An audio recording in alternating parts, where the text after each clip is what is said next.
जैसा कि last episode में हमने देखा कि ग्रैंड मास्टर बीबी डोंग से मिलने आया था और बीबी डोंग और उसके बीच बातचीत हो रही थी और अब वो काफी इमोशनल हो जाते हैं। ग्रैंड मास्टर इमोशनल होते हुए कहता है कि 20 साल बाद भी तुम उतनी ही सुंदर हो जितनी पहले थी, लेकिन मैं बुढ़ा हो गया हूँ। हमारे बीच और भी चीजें बदली हैं। 20 साल पहले हमने एक दूसरे से प्यार किया था और आज 20 साल बाद भी अगर तुम किसी मुसीबत में होगी तो मुझे दुख होगा, लेकिन आज मैं मुसीबत में हूँ और तुम मजे कर रही हो। और हैरान करने वाली बात तो ये है कि मुझे मुसीबत में लाने वाली भी तुम हो। ये सब सुनकर बीबी डोंग भी इमोशनल हो जाती है और अब ग्रैंड मास्टर ये कहकर वहाँ से चला जाता है कि जब मैं यहाँ तुम्हें मिलने आ रहा था तब तुम्हारे प्रति मेरे लिए एक अफेक्शन था, लेकिन अब सिर्फ नफरत भरी है।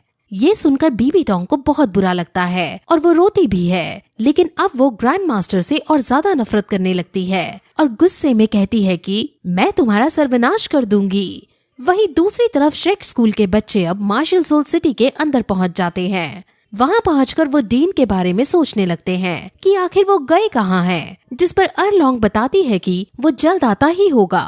अब फिर तैंग शैंग कहता है कि उनके आने से पहले हम सभी को ट्रेन करना चाहिए क्योंकि 3 दिन बाद फाइनल्स हैं जिसमें हमें अच्छा प्रदर्शन देना है। अब सब बच्चे फिर ट्रेनिंग करने लग जाते हैं और जीवू भी मेडिटेट करती है, जिसके बाद जीवू की रैंक्स बढ़ जाती हैं और वो फाइनली 40 पर पहुंच जाती है। ये देखकर सबको बहुत खुशी होती है और अर्लोंग तो इतनी ज्यादा एक्साइटेड हो जाती है कि वो तुरंत जीवू को गले से लगा लेती है और अब उसको जंगल में ले जाने लगती है क्योंकि वो खुद अपनी बेटी यानी जीवू के लिए सोल बीज ढूंढना चाहती थी। अब रैंक 40 आने के बाद जीवू को खुश होना चाहिए था, लेकिन वो थोड़ी सी कंफ्यूजिंग सी लग रही थी। और जब ऑस्कर इस डाउट को तैंग शैंग के सामने रखता है तो तैंग शैंग कहता है कि शायद वो अपने पापा को मिस कर रही है। यहाँ वो ग्रैंड मास्टर को डिनोट कर रहा है। अब फिर बच्चे अपनी ट्रेनिंग में फिर से लग जाते हैं और अर्लोंग जीवू को लेकर चली जाती है और शाम को वो वापस आती है और जीवू ने अब अपनी 4th रिंग हासिल कर ली होती है। तैंग शैंग जीवू को 4th रिंग दिलाने के लिए शुक्रिया करता है, लेकिन अर्लोंग बताती है कि उसने जीवू को रिंग नहीं दिलाई। असल में जीवू रास्ते में बिछड़ गई थी और जब अर्लोंग ने जीवू को ढूंढा तो जीवू ने तब तक अपनी 4th रिंग हासिल कर ली थी। ये सुनकर सब शॉक होते हैं और जीवू कहती है कि उसे एक घायल सोल बीस्ट मिल गई थी जिसके अंदर से उसने स्पिरिट रिंग हासिल कर ली। अब वो सब बात कर ही रहे होते हैं कि तभी वहाँ ग्रैंड मास्टर आ जाते हैं और ग्रैंड मास्टर को देखकर सब बच्चे बहुत खुश होते हैं। अब ग्रैंड मास्टर फिर उनको फाइनल्स के रूल्स बताते हैं और कहते हैं कि फाइनल्स के अंदर 33 टीम्स हैं। इसके अंदर मार्शल सोल हॉल की भी टीम है और हमारे लिए सबसे चैलेंजिंग वही टीम होने वाली है। अब फिर ग्रैंड मास्टर उनको लड़ने के तरीके बताते हैं और उन्हें कौन सी फॉर्मेशन कब यूज करनी है वो सब बताता है। अब सब बच्चे रूम में चले जाते हैं और अर्लोंग ग्रैंड मास्टर से अकेले मिलती है और वो बीबी डोंग के बारे में पूछती है, जिस पर ग्रैंड मास्टर कहता है कि वो मुझसे नफरत करती है और वो मुझे दुख देने के लिए तुमको नुकसान पहुंचाएगी और तुम्हें संभल कर रहना होगा। जिस पर अर्लोंग उसे गले से लगाकर कहती है कि जब तक तुम मेरे पास हो मुझे कोई नुकसान नहीं पहुंचा सकता। और फिर ये सीन बहुत ज्यादा रोमांटिक एंगल ले लेता है। अब फिर अगले दिन सब रिंग के अंदर आते हैं और वहाँ फाइनल्स शुरू किए जाते हैं, लेकिन शुरू होने से पहले तैंग शैंग वगैरह के पास एक न्यूज आती है जिसमें उन्हें पता चलता है कि ची हाउ स्कूल ने अपनी टीम खत्म कर ली है और वो फेंग स्कूल के साथ मिल गए हैं, यानी उन्होंने अपनी ओपोनेंट टीम मर्ज कर ली है, यानी उनके बीच गठबंधन हो गया है और अब उनकी नई टीम का नाम न्यू चैन फेंग है।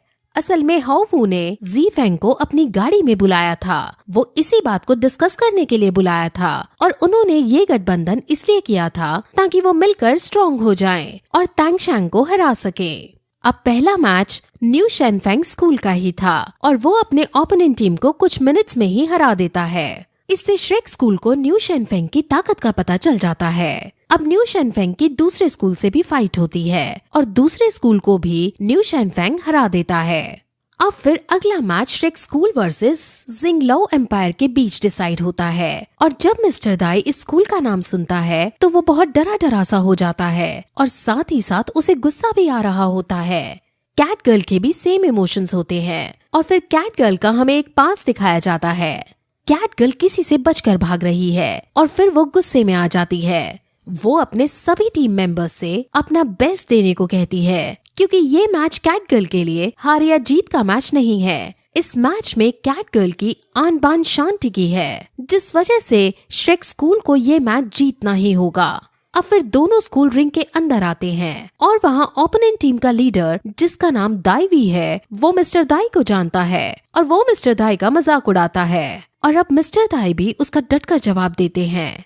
असल में ये दोनों भाई हैं और उनमें हमेशा लड़ाई होती है। यहाँ इनमें कोई फ्रेंडली फाइट नहीं है, बल्कि ये दोनों एक दूसरे के खून के प्यासे हैं। मिस्टर दाई फिर अपने पास्ट को याद करता है कि कैसे दाइवी ने बहुत पहले उससे फाइट की थी और कैसे मिस्टर दाई बुरी तरह हार गया था और फिर मिस्टर दाई को अपनी जान बचाकर वहाँ से भागना पड़ा था। लेकिन अब मिस्टर दाई और ज्यादा नहीं भागेगा, क्योंकि अगर वो इस मैच में हारता है तो वो अपनी मौत स्वीकार कर लेगा। वहीं ओपोनेंट टीम में हम एक लड़की को देखते हैं जो कैटगर्ल की बहन है और इस लड़की का नाम जूजू यू है। जूजू यू सरकास्टिकली कैटगर्ल से घर चलने को कहती है और बताती है कि मॉम डैड तुम्हें याद कर रहे हैं और तुम ट्राइब के रूल्स के खिलाफ नहीं जा सकती हो। कैटगर्ल जानती है कि उसके मॉम डैड उससे प्यार नहीं करते और फिर वो भी अपने पास्ट को याद करती है कि कैसे उसके मॉम डैड ने उसे कभी अपना नहीं माना।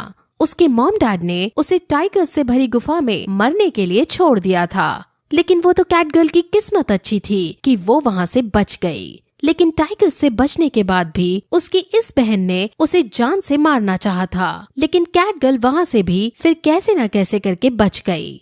अब बातचीत के बाद फिर टूर्नामेंट शुरू किया जाता है और सब अपनी अपनी सोल फोर्स बाहर निकाल लेते हैं और अब फिर उनमें फाइट शुरू होती है।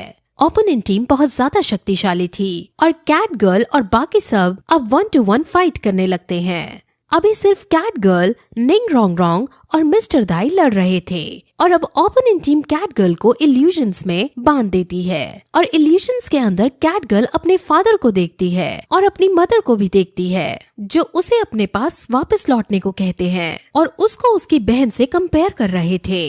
और फिर वो कैटगर्ल को जान से मारने की कोशिश करने लगते हैं और कैटगर्ल उनसे बचने लगती है, लेकिन अंत में वो मारी जाती है। वहीं दूसरी तरफ अब जीवू भी मिस्टर दाई के साथ लड़ती है और वो दाइवी को मिलकर मारने की कोशिश करते हैं, लेकिन काफी स्ट्रगल करने के बाद वो फाइनली एक अपर हैंड ले पाते हैं। वहीं कैटगर्ल जो इल्यूजन्स के अंदर फंसी हुई थी, वो अब अपने मन को स्ट्रॉन्ग करती है और इल्यूजन्स को तोड़ने लगती है, जिसके बाद अब वो भी बाहर आ जाती है। वहीं ओपोनेंट टीम अब इस बात से थोड़ा परेशान थी कि सिर्फ यही 4 लोग क्यों लड़ाई कर रहे हैं। तांग शैंग, मोटू वगैरह ने अभी एक भी अटैक नहीं किया था, लेकिन अब वो भी एक्टिव हो जाते हैं। असल में तांग शैंग और बाकी सब अपनी फुल सोल फोर्स को रिस्टोर कर रहे थे और अब तांग शैंग ब्लू सिल्वर प्लांट का यूज करके सबको हवा में उड़ाने लगता है। ओपोनेंट लीडर समझ जाता है कि तांग शैंग क्या करने वाला है, इसलिए वो तभी अपने एक खास मार्शल सोल का यूज करता है और वहाँ वो कुछ मिरर्स क्रिएट करता है और वो अपने कुछ टीम मेंबर्स को लेकर उनके अंदर चला जाता है। सभी को समझ आ जाता है कि ये स्पेस डिस्टॉर्ट कर रहा है और अब तांग शैंग की टीम के लिए बहुत मुसीबत होने वाली है। लेकिन तांग शैंग की टीम हार नहीं मानती और पहले जो ओपोनेंट बच गए थे उन्हें मोटू और तांग शैंग मिलकर अपनी अपनी मार्शल सोल का यूज करके हरा देते हैं। लेकिन तभी फिर स्पेस डिस्टॉर्ट का यूज करके दाइवी अचानक से सामने आकर उन पर अटैक करता है और इस अटैक में मोटू घायल हो जाता है और अब वो ऐसे और भी बागियों पर हमला करने की कोशिश करता है और तांग शैंग उसके मिरर्स को, जिसके अंदर वो सब बैठे थे, उन्हें ब्लू सिल्वर प्लांट से पकड़ने की कोशिश करता है, लेकिन वो ऐसा नहीं कर पाता क्योंकि दाइवी बहुत तेज स्पीड में इधर उधर भाग रहा था और ब्लू सिल्वर प्लांट उसे कैच नहीं कर पा रही थी। अब फिर दाइवी निंग रोंग रोंग पर अटैक करने की कोशिश करता है, लेकिन तभी उसके सामने ऑस्कर आ जाता है और खुद घायल होकर निंग रोंग रोंग को बचा लेता है।